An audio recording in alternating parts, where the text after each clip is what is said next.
right, so welcome to our long-term reliability lab.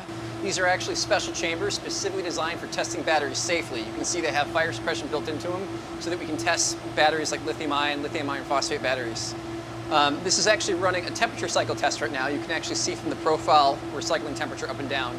We do two different types of tests, damp heats, where we run the units at 85% humidity and 85 degrees Celsius, and temperature cycling, where we oscillate to the temperature extremes of a battery.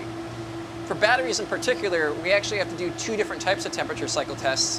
One with the battery integrated into the unit, but with that we can't cycle as far because there's limitations on how hot or cold a battery chemistry can get. In order to actually really exercise our components and try to stress them out as much as possible, we actually do a second test where the battery packs are removed and kept outside of the chamber.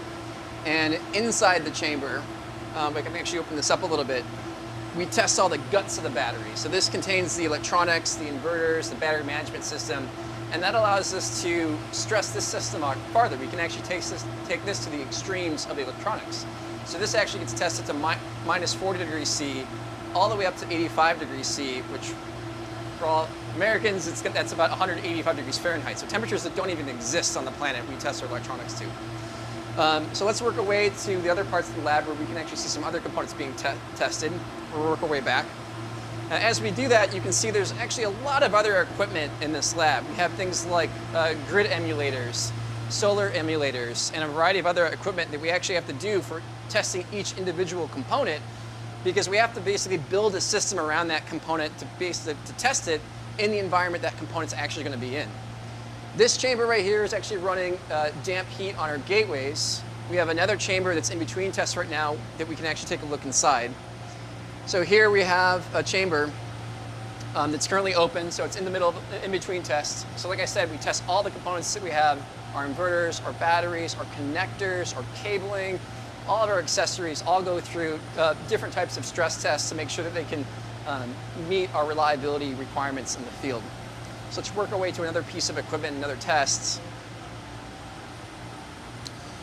So we have another test being run in here that's closed. I believe that's running damp heat. Here we have a chamber that's actually empty and open, so we can get a feel for the size of the chamber.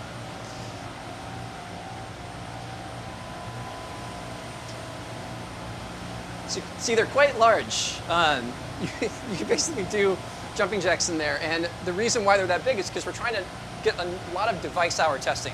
So lots of testing, lots of cycles, lots of devices, lots of time. The more devices we can fit in a chamber, the more testing we can do. These chambers are actually so large that in order to be able to run temperature cycling tests at the speed we need, which is about 2 ramps a day, 2 cycles a day, we actually have to use an external liquid nitrogen tank to cool them fast enough. And when this whole block, when this entire lab is actually running tests, we typically have to refill that liquid nitrogen tank actually a few times a week just to be able to cycle these chambers fast enough to run all of our testing. So let's work our way to another test. So like I said, we have a lot of equipment around here. We actually have to redesign racks all the time to test different inverters as our inverters get to higher power levels. Actually, this rack right here, this is the rack that we built up to test our new IQ8D inverter, which is twice the power. So we actually have to basically invent new test equipment just to test our new devices that we have as they come. So over there we have a thermal cycle test that's being run. And on this, I think we can open this one up.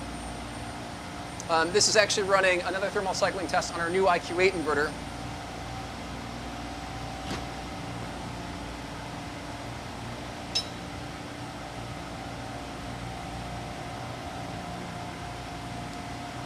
So like I say, we really fill up this chamber. We test a lot of inverters, and this allows us to get a lot of device hours of testing before we even go into production.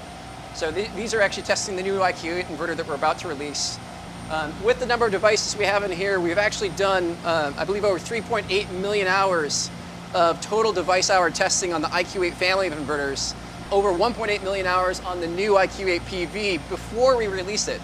So we do a lot of testing both before and during production of a product to make sure not only was it designed to be reliable, but also that it remains reliable in the field. And that is basically the extent of this one long-term reliability lab. We actually have a few at this company, all striving to try to make sure that our inverters are built to be the most robust inverters in the field.